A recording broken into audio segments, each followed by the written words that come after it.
why does he keep going after Zuffa or UFC signed fighters that are under contract, right?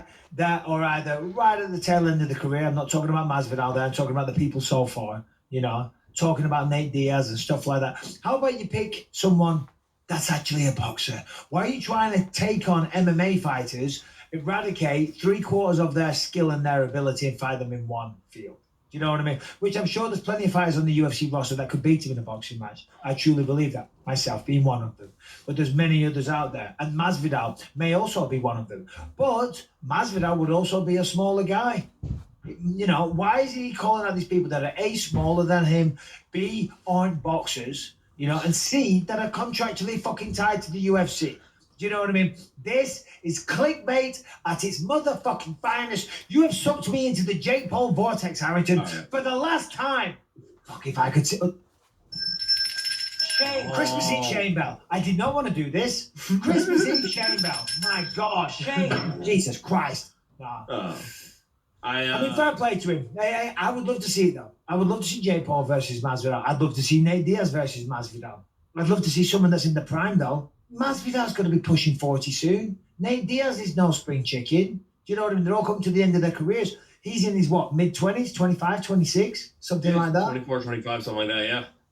Prime of his fucking life. A young kid, you know what I mean? A big, strong, talented kid with knockout power. Do you know what I mean? I get what he's doing. It's smart for business because a lot of boxers that have had 4 or 5 fights, other than, say, a Tommy Fury, thank you, darling.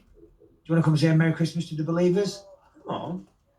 Oh, yeah, she's right. She said, I have no makeup on. You're absolute. That is, you do not want to see that. You don't. Get out to come back. Get out to come back when you're presentable. Oh, well, I'll text you in a bit then. Jesus Christ. Anyway, there you go. What do you think? What do you think is going to happen? I just, I feel like not many people are bringing up that second half of that point. That, he only calls out welterweights, right? There's no cruiser, there's no light heavyweights, there's no cruiserweights, there's no, sure, the boxing thing, it makes sense for a guy with 4 boxing matches ever, somebody who picked up boxing at the tender age of 22, 23, whatever it is, that's still way later than most professional boxers who are going right now. So it does make sense in my mind for him to be fighting, MMA guys who have a boxing background, but boxing is not exactly their number one main focus. That makes sense for me strategically, but fighting people who are 170-pound professional fighters when you're entering the ring at 195 that feels insane to me. Fight one guy at middleweight or 205, Yeah, exactly. But I'm bored of this conversation already. And there's a good potential that these people watching now, this Jake Paul overdose at the moment, isn't it? Do you know what I mean? We say we wouldn't talk about him, but rightly or wrongly, he is hot discussion topic in the world of combat sports right now. But that's it for now.